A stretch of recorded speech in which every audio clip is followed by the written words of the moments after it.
Hey there, guys. It's Gary, and we are getting hairier with each day. It's summertime, and yo, I should be at the river, which is why I'm getting this nice, beautiful beard going. Not just for you guys, but so the water can drip off of it and the sun touch it, and I so wonderfully say, "Am I in a illusion? Am I in an AI world, or is this real? I can't tell the difference anymore."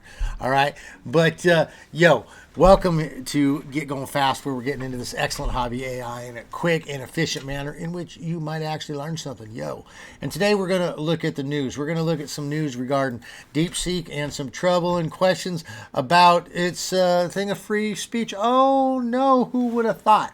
Okay, so big surprise there, as well as look at some stuff where we're starting to see that that with the flood of all of the stuff coming from overseas, cheap technologies, we're seeing that there's actually spy stuff that's been put into that. Now, a lot of y'all get worked up when I talk about this stuff, and I typically get at least a couple people that call me names.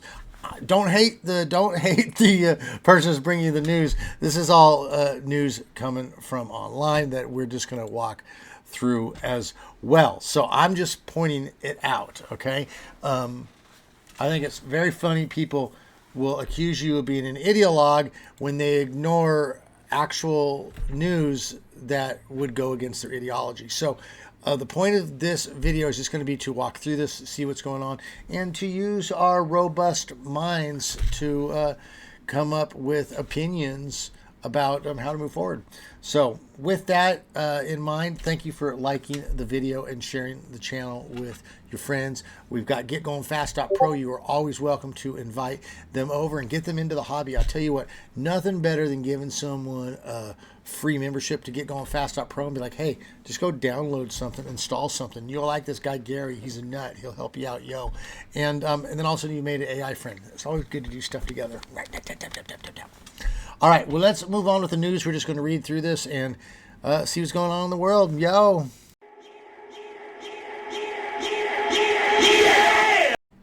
All righty, well, let's get on over here and take a look at this. So DeepSeek's latest AI model is a big step backwards for free speech. Oh, my goodness.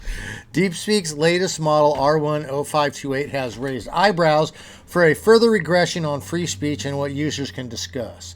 A big backwards for free speech is how one prominent AI researcher summed it up. The AI researcher and popular online commentator XL8 Harder, okay, whatever, XL Rate Harder, put the model through its paces, sharing findings that suggest DeepSeek is increasing its content restrictions. DeepSeek R1 is substantially less permissive on contentious free speech topics than previous DeepSeek releases, the research noted. What remains unclear is whether this represents a deliberate shift in philosophy or simply a different technical approach to AI safety. Okay, this is the stupidest line ever, but because you know how it goes. Everyone is just like, well, you don't want to judge the heart. You don't know their motive. So everyone always says, well, maybe it's like this. Maybe it's just this. It's just they're trying to do. And then later on you find that free speech is completely restricted. They're like, well, I guess we were wrong, but it doesn't matter now because free speech has been restricted.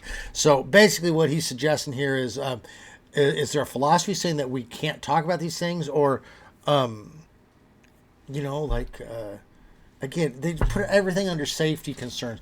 It's just we shouldn't be talking about that kind of thing,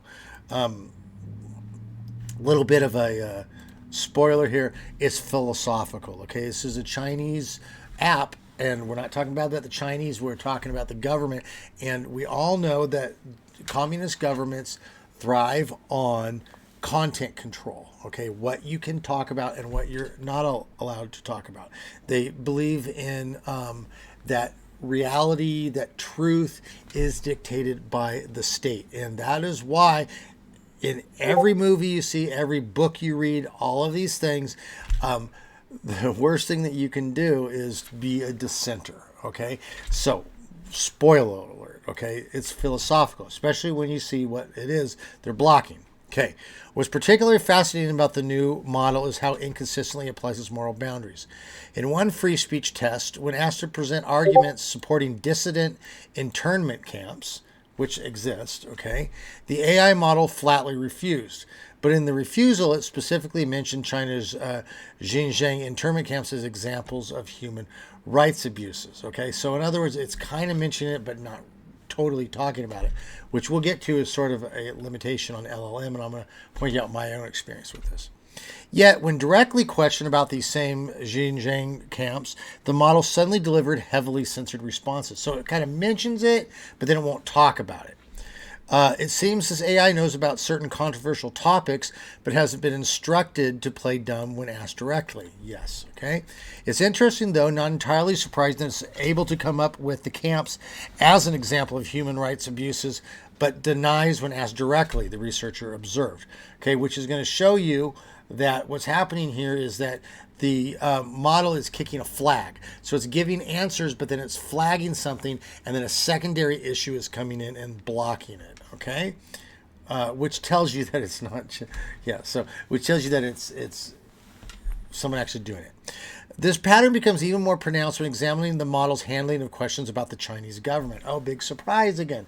So the CCP is the Chinese Communist Party. That's what it's called. It is not a slanderous thing to say that the Chinese government is communist, because they are openly communist. It is in their title. That is what they are. And again, I'm going to say, unfortunately, it's difficult to talk about these topics because as soon as you use the word communist, what people hear on the other side is that, oh, you're using they themselves are like LLMs, and they trigger that and they go, oh, the only person that would say the word communist in sort of a negative light would be someone who is this and that and that and that and this type of person, and a person, oh, I should thus, then they kick in their minds, how should I respond to that? Well, I should respond negatively and against them, because it doesn't matter what they're saying, it's the person who they are and what they're saying, and I've already labeled them as such. So it's difficult to talk about communism because as soon as you use it, people just go, and they trick it off. But that is what Chinese governments do. They don't like to be questioned. Okay, you can get killed, thrown in jail, which is the whole point. And here's the point: you can't even talk with their Chat GPT. If you ask them, do Chinese communist governments throw people in jail for talking about? It won't talk about it. So you can't even talk about them censoring free speech because the bot will stop you from asking it. Okay. And you're just left dealing with what are called the useful idiots, okay? And we all know that they're everywhere, okay? And they just club you over the head. So, but anyway, moving on from that. Where previous DeepSeek models might have offered measured responses to questions about Chinese politics or human rights issue, this new iteration frequently refuses to gauge at all. A worrying development for those who value AI systems that can discuss global affairs openly. Okay, right. This was even the issue back earlier last year when we were dealing with Google. This was happening in the USA. If you guys remember a couple years ago when this all first started going big, you couldn't talk with Google bots about it, or we all seen this on social media. Certain things you're not allowed to talk about. So this actually was a bigger thing that's getting pushed back, but yet we're seeing whereas it's getting lesser in the West now, at least in the USA, it's still increasing in the East. Okay, stuff they do not want you to talk about. There is, however, a silver lining to this cloud. Unlike closed systems from larger companies, DeepSeek models remain open source with permissive licensing. So you can still see what's in there, but it could very well be the sort of thing. But here's the thing. Even though it's open source, so in other words, you can look at it and see what they're doing, see what code they're putting in. But here's the thing. It's still running off a server that is beholden to the Chinese government. So, great, it's open source. Yeah, but when you go to deepseek.com, you're still hitting the company that is beholden to these ideals. So, kind of a big whoop, but whatever. The model is open source. Okay, blah, blah, blah, blah. So, right, the accessibility means the door remains open for developers to create versions that better balance safety. Right. So if you're a multimillionaire, you got $1 billion to start an AI chatbot business, you can use DeepSeek's thing and run it on a server. Good luck competing out there with your DeepSeek clone, but whatever. That's, like I said, it's a silver lining, I guess. Okay. The situation reveals something quite sinister about these systems or the way that they're built. They can know about controversial events while being programmed to pretend they don't, depending on how you phrase your question. Okay, we can get back to that. As AI continues its march into our daily lives, finding the right balance between reasonable safeguards and open discourse becomes increasingly crucial. Too restrictive of these systems become useless for discussing important but divisive topics. Too permissive and they risk enabling harmful content, which I'm going to ask again, what is harmful content? See, harmful content is decided by a group of CEOs or tech bros or government that has fingers into businesses that are telling you it's harmful content. So harmful to who? Okay. I do want to point out that I think it's freaking hilarious that hilarious that, you know, for the last 50, 60, 70 years, you had a consensus of morality and what was right and things that you should and shouldn't talk about. And you had this movement coming from the left side that was always like, oh, you need to be able to talk about anything and we need to be able to release any information, whether maybe you're talking about the Bible and well, we need the book of Judas and we need all these Gnostic gospels and we need all this kind of stuff. And there can be no restriction on the information you get, but then all of a sudden you get the culture changes and different people are now leading these things, and they go, okay, now that we've actually challenged the old guard, okay, and we kind of overtook the old guard through our sense of our open free speech ability to talk about, to question stuff. Now that we've overthrown them, now we're going to shut those windows back down, and we're going to say that what's harmful content. See, knowledge isn't harmful. That would be the thing you'd say. Knowledge, how could knowledge be harmful? But then as soon as you get power, then you're like, listen, you can't talk about these things because that's harmful content. So I kind of want to say F you and flip a middle finger to people that do this. But at the same time, I'm on YouTube, so I'm not going to do that. But you can know I'm thinking it right here. Okay, so DeepSeek hasn't publicly addressed the reasoning behind these increased restrictions and regression in free speech, but the AI community is already working on modifications. For now, chalk this up as another chapter in the ongoing tug of war between safety and openness and artificial intelligence. Let's chalk it up to an ongoing tug of war between Western ideas of morality and the way that we interact with our governments and communist ones. The guys, this hasn't changed. Again, you hear that word, oh, you're a communist. Okay, listen, this war has been going on for over 100 years. Okay, the Marxism versus Westism, capitalism versus socialism, all these kind of stuff have been going on for 100 years. And the only people that are sitting there making you feel bad for talking about it are the useful idiots, the ones that either are straight lying to you and saying that it's not happening, or the ones that are just too dumb that just have this idea in their head that, oh, you know, no, it just feels and this and that. And how dare you even question? Because I'm going to tell you the truth, right? Because you want to know how my ideas are right? Because they feel right and they feel good and they give me such warm fuzzies. And if you are coming against such a feeling of warm fuzzy, that means you want me to have negative feelings and negative emotions, which means you must be a bad person, okay? So my evidence becomes the way I feel about things, and how I know that someone is an enemy is if they come against my feelings, if they make me feel bad about what I've already decided is right. Those are called useful idiots. They don't really know what they're talking about, but they're activated to shut you up, okay? And so that is the ongoing tug of war that we've been looking at. Okay, a lot of information there. Let's move to our next one here. U.S. energy sector at risk as Chinese investors are under investigation for suspicious communication gear. Oh my God. So in other words, the U.S. energy sector bought a bunch of Chinese stuff, and it turns out that there's stuff in there they didn't tell them about. But I mean, that's what it looks like. Let's read the article. A news report highlighted that U.S. energy officials are reevaluating the potential risks associated with Chinese-made devices that are integral to renewable energy infrastructure. Okay, and the renewable energy, because of course the green initiative has all been like this let's push to work with our China.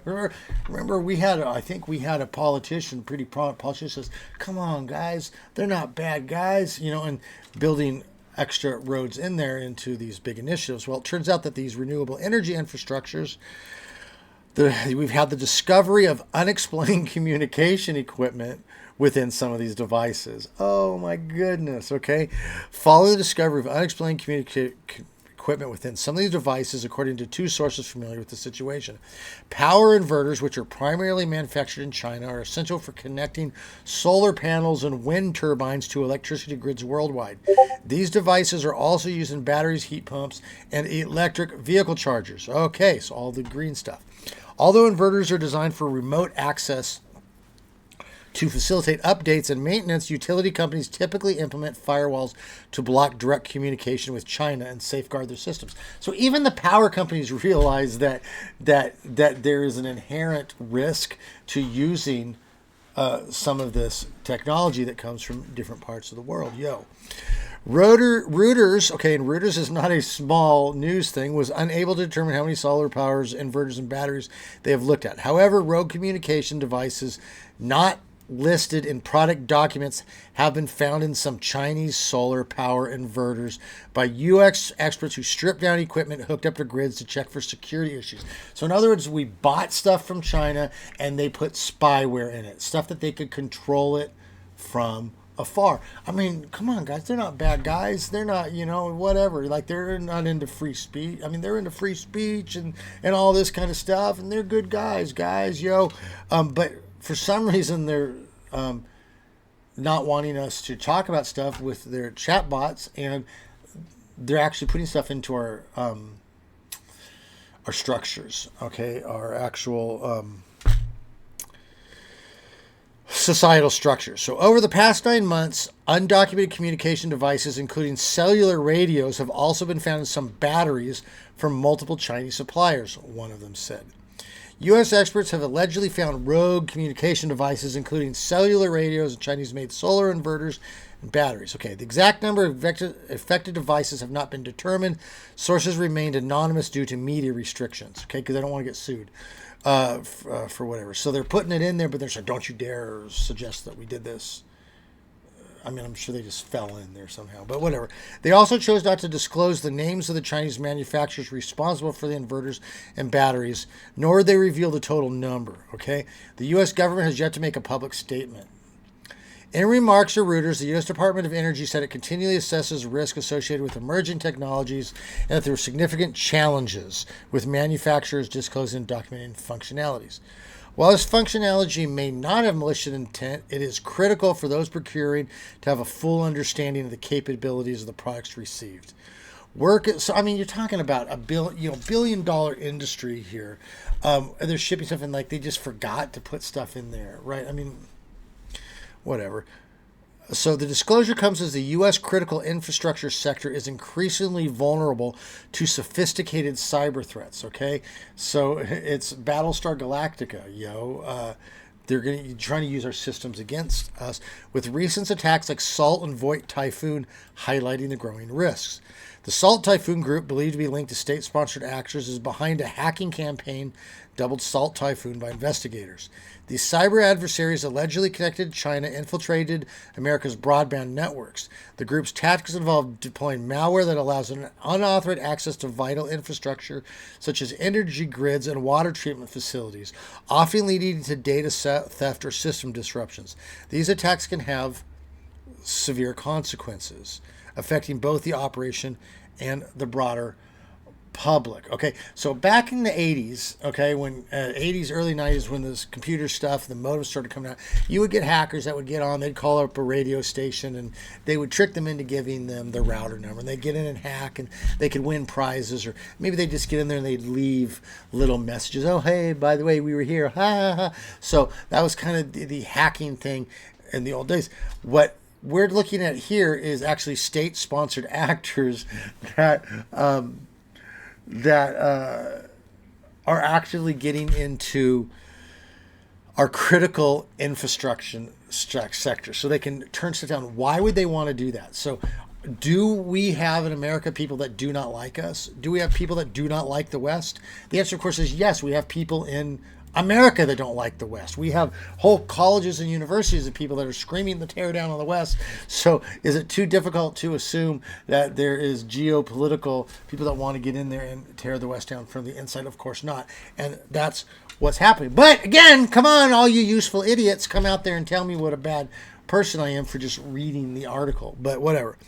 Volt Typhoon, another advanced persistent threat group, has been observed infiltrating critical infrastructure by exploiting weaknesses in both IT and OT environments. Their attacks are particularly concerning because they can target both the digital networks and physical components of critical systems. Every system has, it's all interoperable now, okay? Which again, with Battlestar Galactica, that was what their clever was, is they just took it all offline and went back to manual. But that's what we're seeing now. Okay, so we could skip through this. There was another article that talked about it, and it talked about how what do you call it, Huawei or whatever you pronounce it, and that was the reason they got kicked out of Australia. Like they've been, some of these Chinese governments have been completely kicked out of countries because of this kind of spying and intellectual property stealing and all this kind of stuff. So it's not, this isn't just me saying this. This is documented things to do. Now, let's get back to what we were talking about. I mentioned this before in an earlier video here. We did this. Let's see here. We did this video here, the rise of cheap LLMs, a blueprint for influence. And what we did is we noted in here that basically China becomes the Temu of LLMs. Okay, so in other words, people like going to China because they can create inexpensive stuff on, penny on the dollars, what we can do it here, and they pump it out fast. So when we're buying infrastructure stuff, a lot of which comes from overseas anyways, a lot of the reason is because it can be manufactured cheap. But again, as I point out in this video, when you are making stuff inexpensively, okay, then you have a blueprint for influence to get your stuff into the market. Okay, so they can put their things in there. Now, you could say this, like, well, it's not, it's, how do you know it's the Chinese government? It's just these companies, just these few companies. Well, let me say a few different things here. First of all, okay, all the companies in China are beholden to the government, okay? There is no free business there, okay? So here in America, we fight over, how much control a government should be able to do into a business and this and that, but it's still a battle that's taking place. In China, you don't do it. If the government doesn't want you to exist, you don't do it. It's all state run. See, it's the nature of the beast, okay? I'm not saying that as slander. I am being technical with you in the definition of how the government runs, okay? So again, a lot of times what people do, the useful idiots, is they hear you saying it, okay, and then they just hear negative, and you're going, no, without putting a positive or a negative spin on it, I am just telling you how it is, okay? 3 is the number that comes after 2. Well, how dare you say that 3 is the number 2? Because what about all that? You go, okay, I'm not saying that 3 is a bad number or it's a good number. I'm just saying it's literally the number that comes after 2. Okay, so this is how governments work. Chinese communist governments work. Everything is state owned. That is the definition. So first of all, to say that you got businesses that are going rogue is a ridiculous thing at all. Second is there's this concept the Brits had, well, not just the Brits, but all these companies, they had these things called privateers, okay? And privateers was basically, they would hire boats back in the day that could go do stuff on behalf of a government that had no government tie. So you needed an outpost attack. The English needed to attack the French outpost, so they would they would pay privateers to go and do the attack, and then that way, if they got caught or something happened, they would say, well, there's no tie for them into the English government, or or the French did the same thing. They did to Spain. The French privateers, and they're not they're not ours. They're just so. Come on, guys, this isn't a new concept of what's going on here. Truth is the matter that we are have been in a battle with 2 competing systems for a very long time. Okay, we're currently in trade wars with China in particular. Okay, about stuff. This is not small. The whole battle is over 100 years old. Okay, between these two competing systems, we fought wars over the competing systems, and so to think that one side might be trying to take advantage of the other is not beyond the stretch of the imagination, especially when you understand that morality, while I'm not going to say is subjective, it does, because I do believe in objective morality, that you do have governments and cultures that do not believe in that they believe that it is malleable, and what better suits the state becomes what's moral, right? So if honor or whatever, I could have a whole list of things over here that define my morality, and then I can have another person over here and they have a whole other thing that defines their morality, which means that I could do things over here that they can't do, and they can do things that I can't do, because our moral bases are set on different stacks. Okay, they're on different foundations. And what we're talking about here when it comes to China and America, is that communist governments have a completely different foundation of morality than Western ones do, where we set the individual and we set personal property rights and we set personal expression and this and that, blah, blah, blah, blah, free market systems. These are our foundational values. They have over here where it's not, the individual is not quite as important. The state is important. The collective is important. The future is important. The what do you call it? The cohesion of thought, though, those become important. So you're talking different stacks, okay? And when we look at these articles, you just see that glaringly, okay?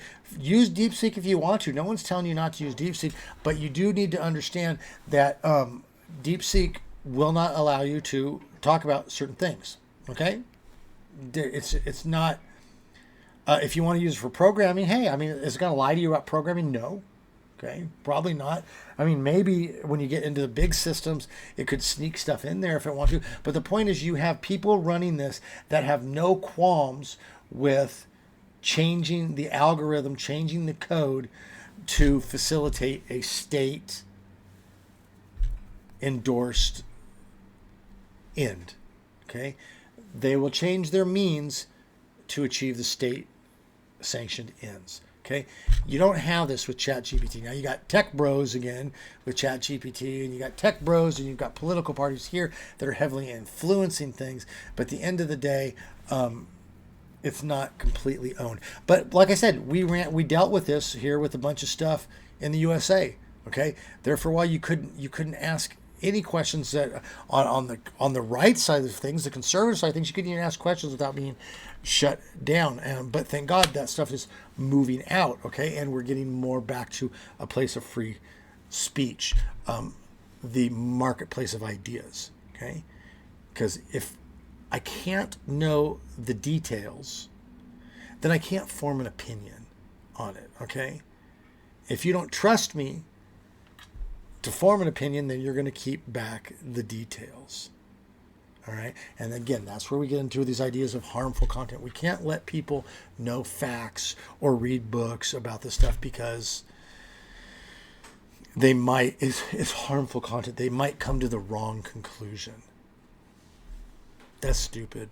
Okay. But unfortunately, there's an incredibly heavy movement, not just in China, but amongst the West and inside our own things that don't want us talking about this stuff as well. So we have to keep our eye open on that. Okay, AI is going to be a fantastic opportunity for us to really do incredible things on behalf of humanity, on behalf of each other, do great stuff. But at the same time, it has, just like every other human endeavor, it bears within itself its own destruction, its own things. Humans can do incredibly beautiful and wonderful things, and they can do incredibly ugly and evil things. And generally, those things are intertwined into some kind of tapestry that is very difficult to separate. You get the one and you get the other. The best we can do is to be aware of these things, keep our eyes on dystopian futures, to keep our eyes on the useful idiots, to keep our eyes on facts, and to make certain that we always have the ability to question these things, okay? Because you got to question things, and you have to be able to make opinions about who's a good faith actor and who is a bad faith actor, okay? If someone is yelling at you, calling you names, slandering you for asking questions, they're bad faith actors. Okay? All right. Anyways, that's a nickel's worth of advice for a dime. We're going to end there. You guys be good. Stay in there. Let me know what you think about this stuff and the ongoing changes. If you have negative stuff you want to say, take it elsewhere. I don't want to hear it. I'm open to criticism, but I don't care if you have something to say that is just spiteful. So, with that said, you guys stay good. We will catch you on the other side of it, yo.